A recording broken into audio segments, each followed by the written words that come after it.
Adara hali ko koko ɗum.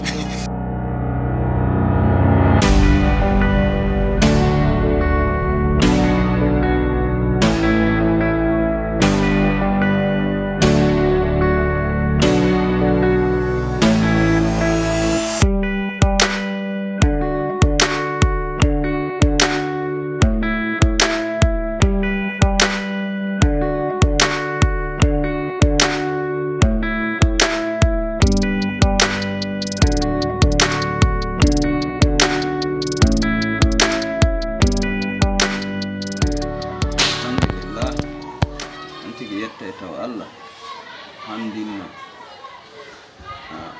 juula e nelaɗo sallallahu alaihi wa sallam. Allahumma salli ala muhammadin wa ala ali muhammad wa sallim.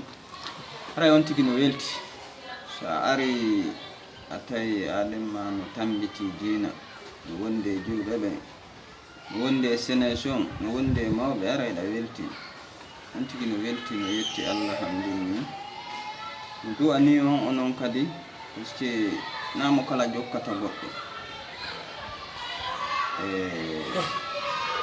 sa yi o heeɓi ga jatigi taw yimɓe moƴƴuɓe Allah wallimo naati e nder culture moƴƴo ya haali oto piƴƴe daruji ka watte to on tigi no andi no suti inchallah waɗi bimɓe ɗo weeti o addi talibaɓe ɓe jangi yaasi du'ama nodditi onon sénation on piji foppo on notike ɗo hay hunde ala kon tigi nasina no yetti Allah hamdinni en duwani on meɗen serani on Allah yo Allah naɓir on yeeso yo Allah hokkon duuɓe e cellam yo Allah fewnu en yo Allah yaafo en yo Allah hokku en rewɓe nafayɓe en jiidantoɓe en ko nafata en jawle ɗe ɓe tende Allah waɗa barke majje e arsike e nafa e lutto e meɗen hokka en barkiji mawɓe men danda en hakkeji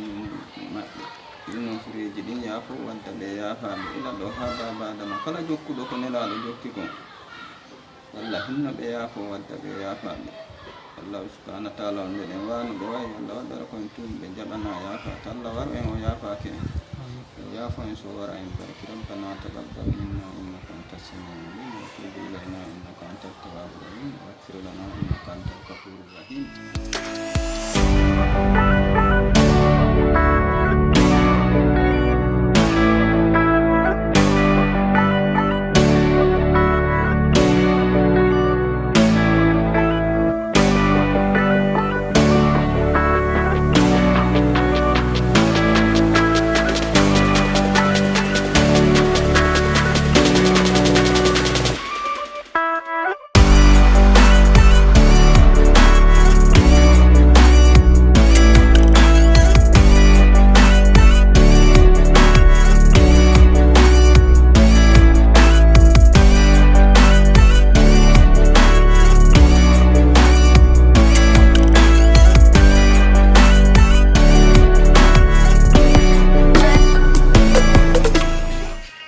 Dieu merci, je remercie tous les gens qui ont eu le courage et l'amour de se déplacer ce jour, venir m'assister en tant que frère.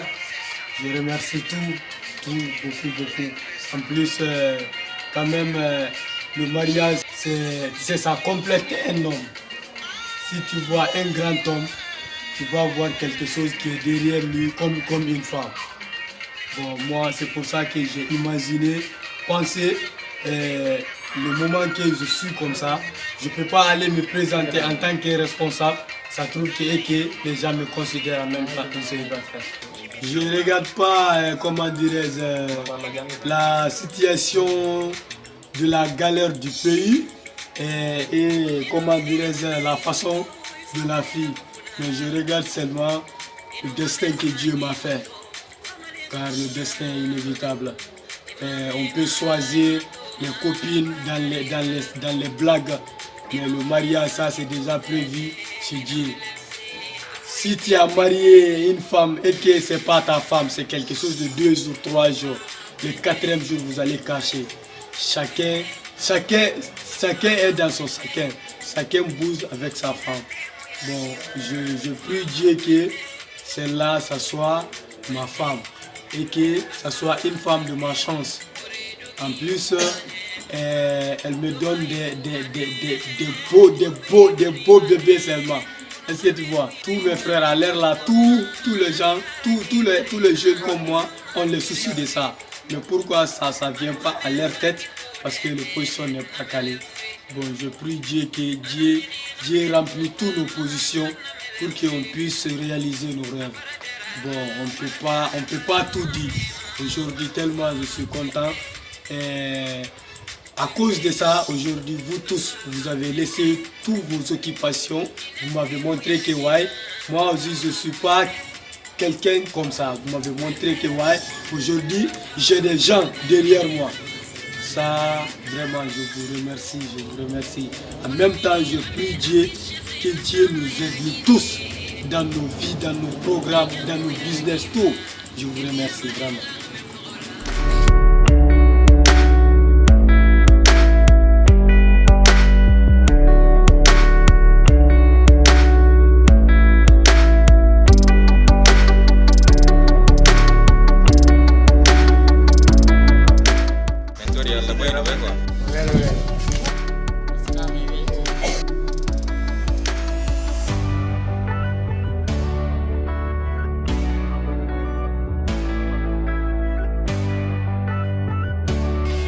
Déjà Alassane. Voilà. Donc on est là juste aujourd'hui pour le bonheur de notre frère.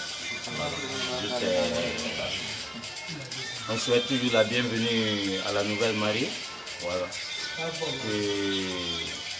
Que Dieu les protège.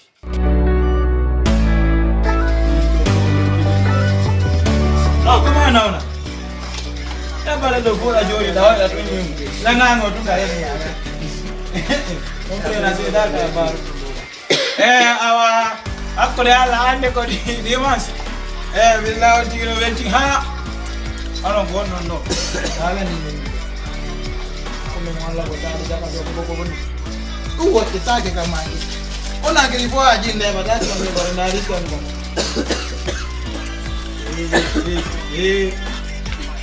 ah mais moi je dis que la ñaak yaga mi meri mi jey en famille on se connaît même pas ko gango sunni ko me voje o parce que menen des années menen jindu do alisa et puis non agré jo ya gango jo mbata la no wa c'est quand même gango dunyo me voje bon pour revenir au but vraiment aujourd'hui je suis heureux c'est comme si c'est moi qui pris une femme aujourd'hui, c'est comme si c'est moi qui suis marié aujourd'hui. Parce que c'est quelque chose qu'on a rêvé depuis longtemps. Depuis qu'on est partis ensemble à Pita, on parlait de ça. On a fait des tournées ensemble de Uniprod Cinéma à Africa Prod Cinéma, aujourd'hui Bébé Création, KPC et jusqu'à ainsi de suite, on est ensemble. Et c'est une grande évolution de voir aujourd'hui que Bouba a sa propre femme, c'est un grand pas aussi en avant. Parce que si on regarde au moment où on s'est vu, on s'est connu, et on regarde aujourd'hui, on va dire alhamdoulilah. Certes, la vie ne s'arrête pas là, on cherche à devenir encore plus grand. Et je pense que devenir grand commence par là, avoir une personne avec laquelle être dans un foyer, dans sa maison, et qui peut te conseiller, t'aider et te soutenir. Donc c'est la base de la personnalité, c'est la base d'une personne qui espère être un homme, une grande personnalité. Donc ce que je prie Dieu, c'est que Dieu bénisse ce couple et que Dieu puisse aider le mari et la femme d'avoir ce qu'ils veulent dans leur existence, d'avoir des enfants bénis. Et ce que j'ai aussi à conseiller au couple, c'est de s'entraider. Parce que l'amour, c'est quoi? Il y a un proverbe qui dit, c'est pas des personnes qui se regardent qui s'aiment, mais c'est des personnes qui regardent la même chose. Donc, ce que je dis au couple, c'est toujours de voir les choses de la même manière, de la même façon.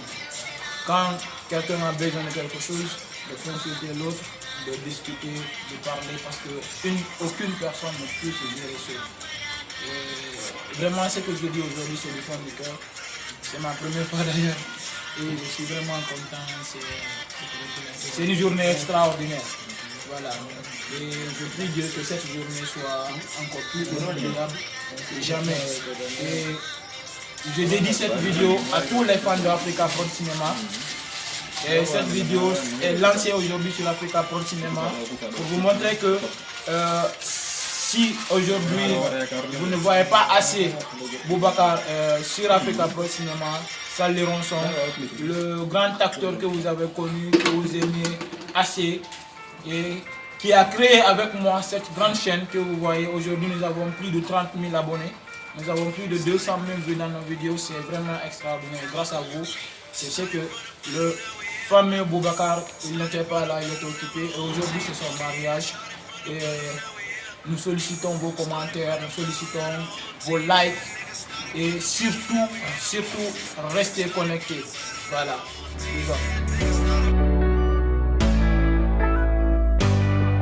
Vraiment, Adramani miɗo welti surtout baba en ko haalnilan kon fi maɗa e fi o faniɗo ɗe. Miɗo welti, miɗo duɗi, miɗo tori on, miɗo halfini on kadi baba en. Mi Allah e nelaɗo kala ka yiɗon no ɓoyli, sabu andata goɗɗo ha ñande o ƴetti.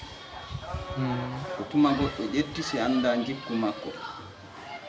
Awa si Allah waɗi o heɓi kaykum Allah e sabu e jikke o heɓori hara on accirali ɓe hoore maɓɓe ɓe ɗiɗo kala ka yiɗon ɗo e suka on no ɓoylo, suka gorko ma suka debbo on no ɓoylo, non ɗon ɓe waajoɗon ɓe.